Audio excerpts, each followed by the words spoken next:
কর্মদক্ষ সুজাতা মন্ডলকে খুব পরিষ্কার করে বলতে চাই যে আপনি সবসময় ব্যক্তিগতভাবে উল্টো পাল্টা কথা বলছেন। একটা হচ্ছে আইনি নোটিশ আমার যাচ্ছে, দ্বিতীয়ত হচ্ছে আমার একটা ফাইল আছে, যে ফাইলে আজকে 6 বছর ধরে উনি শ্যামবাজার এভি স্কুলে টিচার, শ্যামবাজার এভি স্কুলের টিচার, একদিনের জন্য শ্যামবাজার এভি স্কুলে উনি শিক্ষকতা করতে যাননি। 6 বছর ধরে আমার পশ্চিমবঙ্গ রাজ্য সরকারের কাছে আমি বার্তা বলতে চাই, এবং না হলে আমি লিখিতভাবে হাইকোর্টে কেস করব। 6 বছর ধরে উনি শ্যামবাজার এভি স্কুলের একদিনের জন্য উনি প্রেজেন্ট করেননি। উনি কলকাতা যে ডিআই স্কুল আছে কার্তিক মান্নানের সঙ্গে সম্পর্ক রেখে ওখানে না দিয়ে সেখানে তিনি প্রতি মাসে বেতন তুলছেন 6 বছর ধরে। 6 বছর ধরে উনি প্রতি মাসে বেতন পাচ্ছেন, এবং সবচেয়ে লজ্জার বিষয় যেদিন নমিনেশন করেছেন সেদিনের বেতনও পর্যন্ত ব্যাংকে গিয়েছে, আমার সমস্ত ফাইল আছে। এবং উনি যে নির্বাচনে প্রচার করেছেন স্কুল না গিয়েও সেই বেতন উনি তুলেছেন, এবং তিনি এখানে জেলা পরিষদের সই করে ভাতা নিচ্ছেন, আবার ওখানেও ভাতা নিচ্ছেন। এটা জন্য আমি কন্ডেম করছি। আমি শিক্ষা সচিবকে বলবো, দুর্নীতি তো গোটাটাই করছেন, কিন্তু একজন শিক্ষক 6 বছর বিদ্যালয়ে না গিয়ে কি করে শুধুমাত্র এখানে প্রচার করছে, তারপরে সে ওখানে বেতন কি করে পায়? এটা আমাকে পরিষ্কার করে শিক্ষা সচিবকে বলতে হবে, শিক্ষামন্ত্রীকে বলতে হবে। দুর্নীতিগ্রস্ত শিক্ষামন্ত্রী এবং দুর্নীতিগ্রস্ত শিক্ষা দপ্তর এবং সুজাতা মন্ডল চাকরিতে জয়েন না করে, চাকরিতে না করেও কি করে বেতন পায়? তৃতীয়ত কথা, সুজাতা মন্ডল অনেক বড় বড় কথা বলছেন। জেলা পরিষদ থেকে আমার কাছে, আমি প্রমাণ ছাড়া কথা বলি না, 70% কাটমানি নিচ্ছেন। মৎস্য দপ্তরের জেলা পরিষদের 70% কাটমানি নিচ্ছেন। যারা তৃণমূল কংগ্রেসের নেতারা আছে তারা আমাকে বলছেন যে 70% কাটমানি। চিন্তা করা যায়? জেলা পরিষদ থেকে ওর পিএস হয়ে ফোন যাচ্ছে 70% কাটমানি দিতে হবে, তাহলে মাছ ছাড়া হবে না। আজকে দেখা বাঁকুড়া জেলায় কতগুলো পুকুরে মাছ ছাড়া হয়েছে, মাছ কোথায় বড় হয়েছে, 70% কাটমানি নিচ্ছে। তৃতীয়ত আমি বলতে চাই, নিজের গ্রামেও চাকরির জন্য টাকা নিয়েছেন। চতুর্থত আমি বলতে চাই যে আজকে 1 বছরে 3 বার বিদেশ যাত্রা হয় কি করে? আমার কাছে সব ফাইল আছে। তিনি জাপান থেকে ঘুরে আসছেন, তিনি এত বিদেশে ঘুরে আসছেন, তার এত টাকা কোথা থেকে এলো?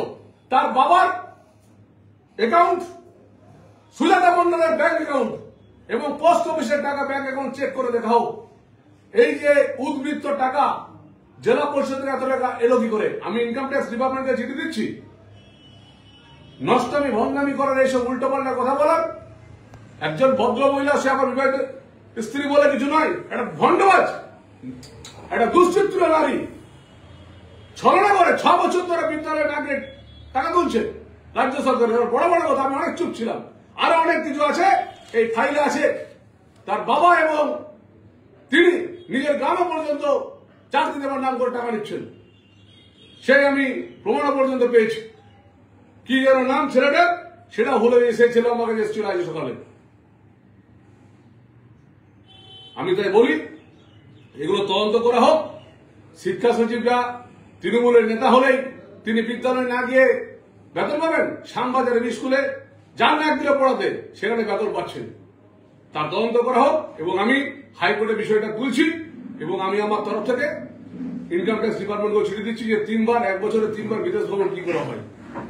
জাপানে গেলে অনেক টাকা লাগে। আমরা তো এমপি, আমরা তো অনেক স্যালারি পাই, আমাদের তো নিজস্ব বিজনেস আছে, কিন্তু তার কোথাও কি আছে সেটা পরিষ্কার ভাবে দেখা যাবে। যে ঘটনা ঘটেছে, যেভাবে সনাতনী হিন্দুদের উপরে পাকিস্তানিরা এসে এবং পাকিস্তানি জঙ্গিরা এসে যেভাবে সনাতনী হিন্দুদেরকে হত্যা করেছে। একটা বাচ্চা তার মা বাবার সাথে খেলছে, হঠাৎ করে তার পিতাকে হত্যা করা হলো। একজন স্বামী স্ত্রী হানিমুন করতে গেছেন, হঠাৎ করে তার স্ত্রীর সামনে স্বামীকে হত্যা করা হলো। এই যে বর্বরচিত ঘটনা, এটা ভীষণ লজ্জার এবং ভীষণ দুঃখজনক ঘটনা। এবং তাই নরেন্দ্র মোদীর নেতৃত্বে আমাদের দেশে যে শান্তি বিরাজ করছে, সেই বিরাজ নষ্ট করার চেষ্টা করছে পাকিস্তানিরা। তাই আমাদের দাবি যে ভারতবর্ষ জুড়ে পাকিস্তানিরা যেভাবে জন্ম জিহাদি যেভাবে তারা রচনা শুরু করেছে, যে একজন মহিলা পাকিস্তানি কোনো ছেলে ভারতীয় মহিলাদেরকে বিয়ে করে নাও, বিয়ে করে নেওয়ার পর 8-10টা করে বাচ্চা দাও, তাদেরও 8-10টা করে বাচ্চা হোক, কিন্তু পাকিস্তানি যে মহিলাটাকে বিয়ে করলো সেই মহিলাকে আর পাকিস্তানে নিয়ে যাওয়ার কোনো চিন্তা ভাবনা নেই। বা কোন ভারতীয় পাকিস্তানি কোন মহিলাকে বিয়ে করার পর শুধু বাচ্চা জন্ম দেওয়ার জন্য পাকিস্তানিদের জেহাদি শুরু করেছে, এটা অবিলম্বে বন্ধ হওয়া দরকার। এবং ভারতবর্ষ জুড়ে যত পাকিস্তানি আছে সবাইকে পাকিস্তানে ফেরত পাঠানো হয়, এটা আমরা দাবি রাখছি। আপনাদের মাধ্যমে বিধায়কদের সাহেবের নেতৃত্বে আমাদের বিষ্ণুপুরেও আমরা ধর্ণা অবস্থান করবো, সেই নিয়ে আমাদের সুবিধা করবেন। ইমিডিয়েট এই চিহ্নিত করছেন না। যদি আমরা দেখলাম চন্দননগর কমিশনারের একজন মহিলা মাত্র ধরা পড়েছে, কিন্তু বাকি পাকিস্তানিদেরকে ধরা হচ্ছে না, আমাদের গায়ে তাই অনুরোধ থাকবে সমস্ত কাগজপত্র তো আর কেন্দ্রীয় সরকারের কাছে থাকে না, কিছু কিছু কাগজপত্র ভিসা, কিছু কিছু কাগজপত্র রাজ্য সরকারের কাছেও থাকে যারা অন্য দেশ থেকে আসে। তাই রাজ্য সরকারের কাছে অনুরোধ থাকবে, ধরো, কত বলতে খোঁজো, ধরো আর পাকিস্তানে ফেরত করো। এটা আমাদের সাংবাদিক সম্মেলন ছিল, আমাদের ভারতীয় জনতা পার্টির নির্দেশ মতো আমরা এটা করছি। তুমি সুবিধা কিছু বলো।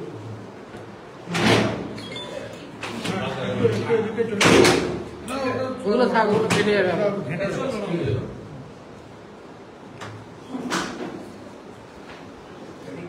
এক সেকেন্ড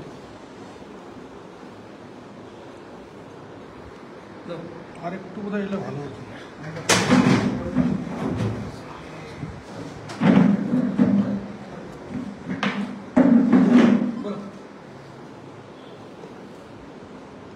নমস্কার।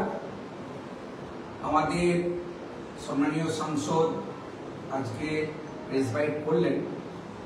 আগামীকাল অর্থাৎ সোমবার বিষ্ণুপুর ভারতীয় জনতা পার্টির পক্ষ থেকে এসডিও অফিসের সামনে অবস্থান বিক্ষোভ এবং গণ ডেপুটেশন আমরা দেব। পশ্চিমবাংলায় যে পাকিস্তানিরা বসবাস করছে, পশ্চিমবাংলার সরকার তাদেরকে চিহ্নিতকরণ করছে না। তারা দীর্ঘদিন ধরে পশ্চিমবাংলায় বসবাস করছে।